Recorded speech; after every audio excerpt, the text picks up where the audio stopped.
लाने के लिए अपना पूरा जीवन त्याग दिया।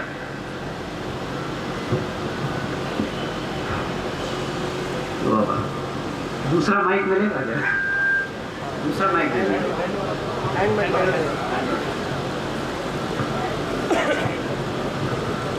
अपने को आदत नहीं है ऐसा खड़े होकर स्पीच देने।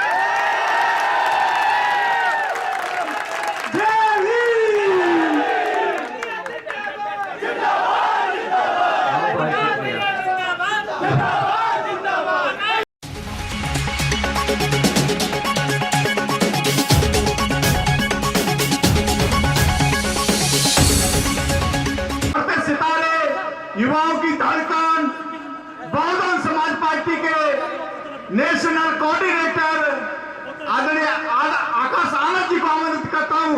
आप लोग खड़े होकर के उनका तालियों स्वागत करेंगे। सभी साथी खड़े होकर के उनका तालियों स्वागत करेंगे। माननीय आकाश आनंद जी अपनी बात रखेंगे।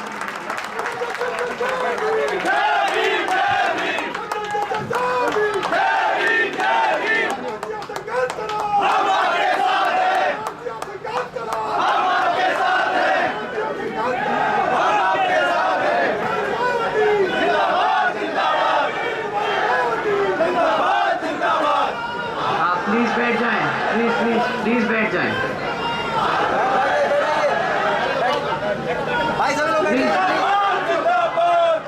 प्लीज बैठ जाएं।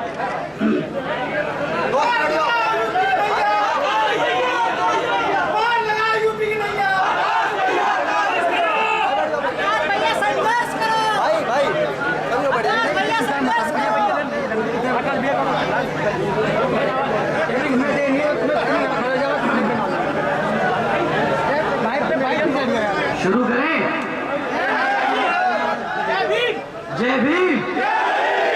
अरे वाह, हमें लगा हम बोलेंगे कि सुनाई नहीं दिया, परंतु अभी ऐसा बोलिए कि दिल्ली पे तख्त पे बैठे लोगों को पता चल जाए कि अपना हाथी जाग रहा है। बोलिए जय भीम। मजा आ गया। चलिए शुरू करते हैं। महान संत महात्मा ज्योतिबा फूले, छत्रपति शाहूजी महाराज और नारायण गुरु जी को मेरा नमन। बाबा साहब डॉक्टर भीमराव अंबेडकर, मान्यवर श्री काशीराम जी को मेरा नमन, जिनके विचारों मेरे और भारत के करोड़ों शोषित, वंचित और पिछड़ों के प्रेरणा सूत्र हैं। मेरे आदर्श, मेरी गुरु आदरणीय मायावती जी को तहे दिल से नमन करता हूँ।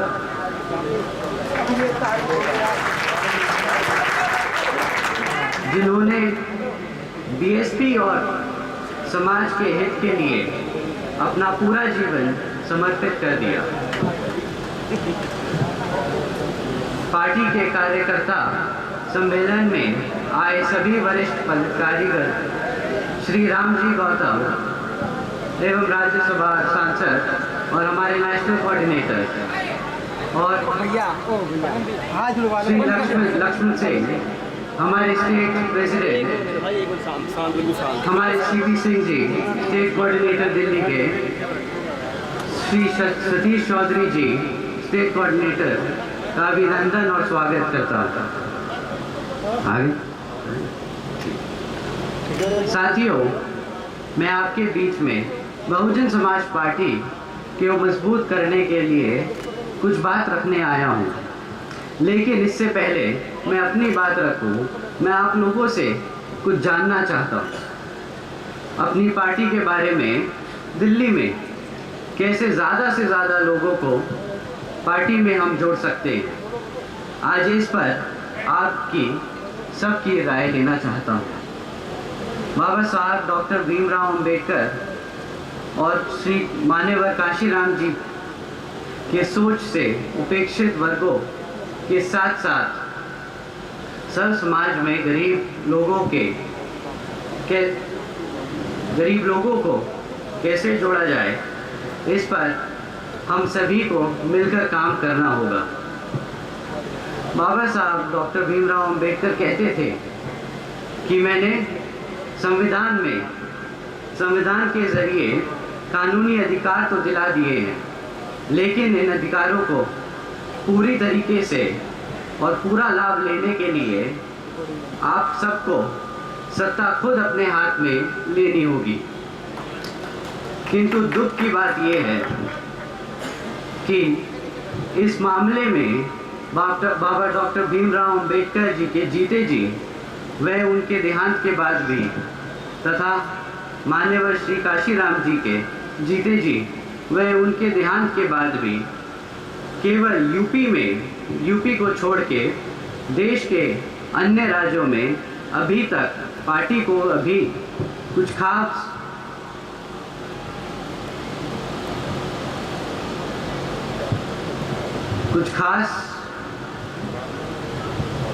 और आप सबको पता ही है, कुछ खास तरक्की नहीं मिल पाई है।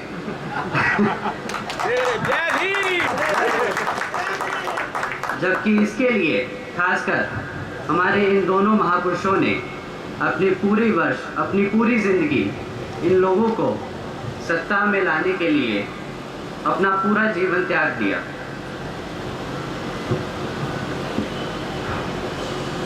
तो दूसरा माइक मिलेगा क्या? दूसरा माइक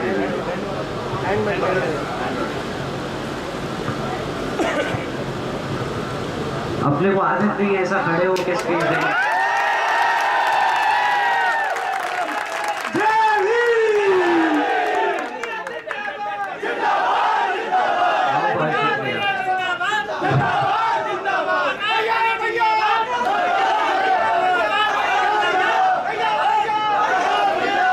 अब मैं ये पूरा पर्चा पढ़ता और ये बोलता है कि कितना संघर्ष करना पड़ेगा, ये सब आप लोग जानते हैं, करना पड़ेगा।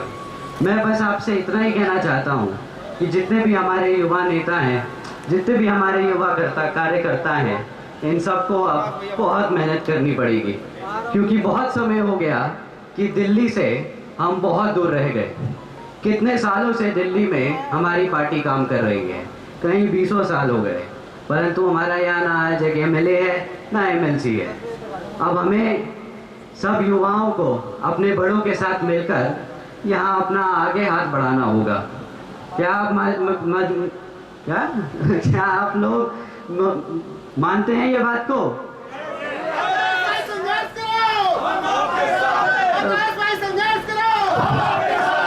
भैया हम तो संघर्ष करने को तैयार हैं। अब आप सबको फेसबुक ट्विटर छोड़ के बाहर आना पड़ेगा। मैं यहाँ पे कितने लोगों को देख रहा हूँ जो बम्बई से आए हैं, जो लखनऊ से आए हैं, जो कानपुर से आए हैं। आप लोगों को देख के ज़रा दिल खुश होता है। अब हमारे दिल्ली में जितने भी युवा लड़के हैं, बहनें हैं, इन सबको सड़क पे उतारना पड़ेगा। क्या आप मानते हैं इस बात को? बस इसी बात को मैं कहने आया था कि अब हम सब मिलके सड़क पे उतरेंगे। जो हम पिछले 10 साल से नहीं कर पाए, अब अगले पूरे 4 साल में करके दिखाएंगे। आप सब युवा लोगों को अब मेरे साथ जमीन पे उतरना पड़ेगा और यहाँ पे बताना पड़ेगा कि दिल्ली में हम जैसे लोगों का क्या महत्व है। क्या आप लोग करेंगे मेरा साथ? आप दिल्ली की तख्त बदलेंगे? बस यही सुनने आया था। अब तैयारी कर लीजिए, अगले 4 साल भी पूरी जी जान से हमें लगाना पड़ेगा समय, और किसी को नहीं छोड़ना। कोई सीट नहीं छूटेगी। आप सबके साथ लग के अब हम मेहनत करेंगे, कोई नहीं छूटेगा पीछे, ठीक है? ओहो, बड़ा दुख हुआ सुन के। ये ठीक है।